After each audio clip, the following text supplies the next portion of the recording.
came up to a paved road which was kind of crisscrossed up the mountain. That's where my next mistake came, because there's a lot of pathways shown and they're well marked, but they're not the one that I wanted. So I started following another one and didn't really think a great deal about it until I realised that I was heading towards the sea. But believing the signs painted on the rocks, and I decided that, well, they know more than I do, and I didn't really see any problem with that at the time, until we came to a ridge which was literally, on the one side you dropped about 100 metres down into the sea, and on the other side you just dropped 100 metres down onto rocks. And it got steeper and steeper and steeper, going downwards now. And I realised that the town that I could see in front of me was actually Portbou, which is where I was originally thinking of getting out of the train, but changed my mind. Then when I realised that was Portbou, I realised that obviously I'm not going in the right direction at all. So in many ways it was lucky we came to this sheer drop, although it was still marked as a pathway. So I tried to go down there because I thought, well, then I'll go to Portbou and carry on. But it's got so steep, and with the rucksack and with the dog, it just got too dangerous. So I turned around and came back.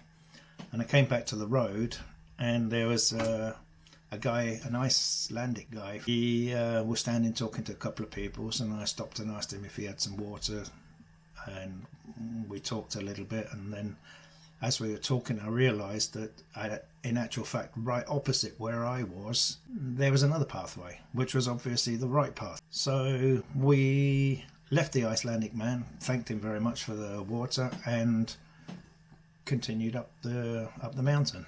Came to a little bit of shade, sat down, ate a banana, had a little bit of rest. I knew now that about 10 kilometres still to go. Carried on up the road, up the path.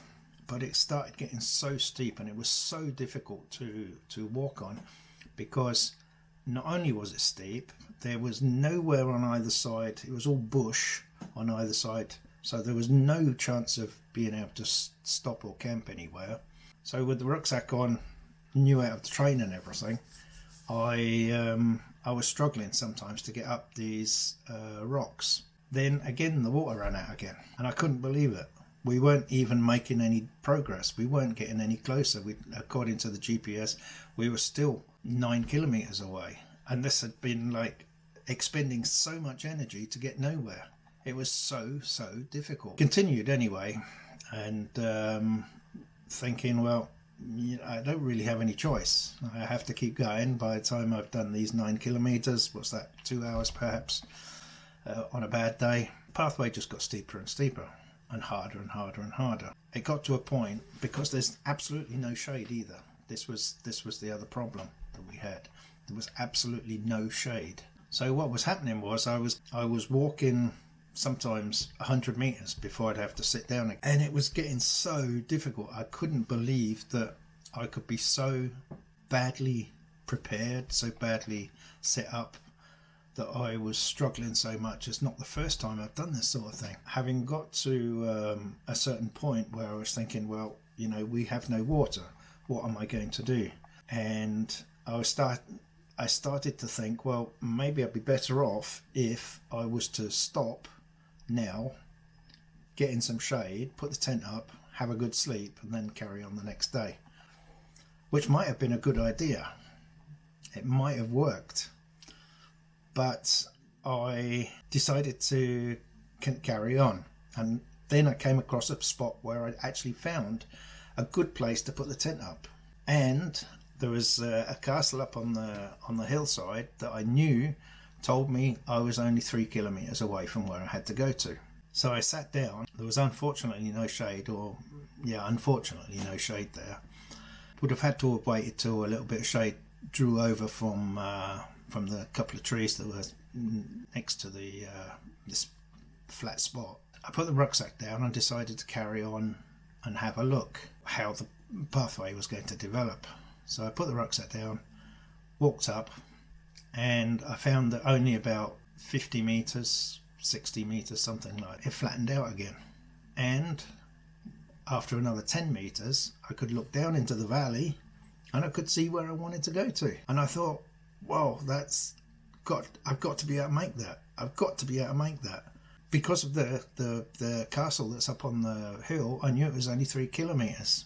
So I went back down, got my rucksack and carried on. Very, very careful, because I put in my head, go slowly, make sure you don't make any mistakes.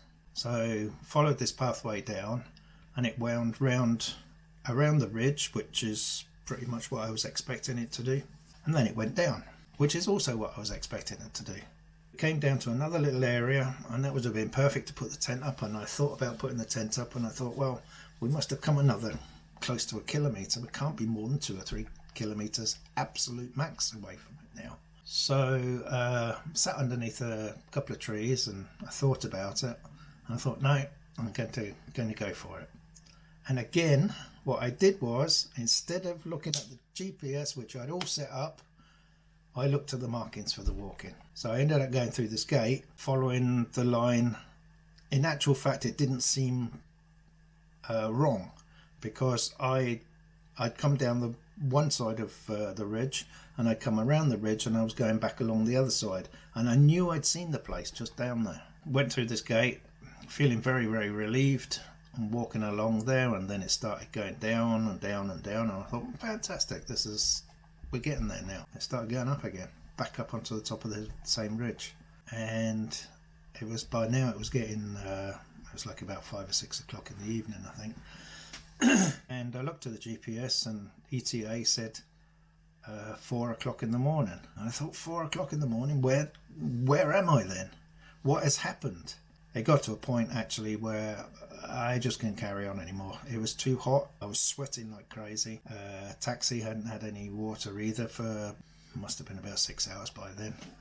I took the decision at some stage that as soon as I found somewhere that I could stop, I was going to do it, because I thought at some stage it's going to start getting dark. I can't be walking along here in the dark. It was literally so steep on the left hand side, straight down. It was all shale. Came to a piece on the pathway, and the pathway itself was all rock. It was all shale rock. And I did come to a spot, and I thought, well, at least it's flat. At least it's flat. Got my bivvy out, lay it down, and used it. So we can see actually in the next little bit of video what I was thinking at that time. Well, this is where I'm putting the bivvy back down tonight. This day has been so incredibly hard, and it's the first day I should not have set off straight away.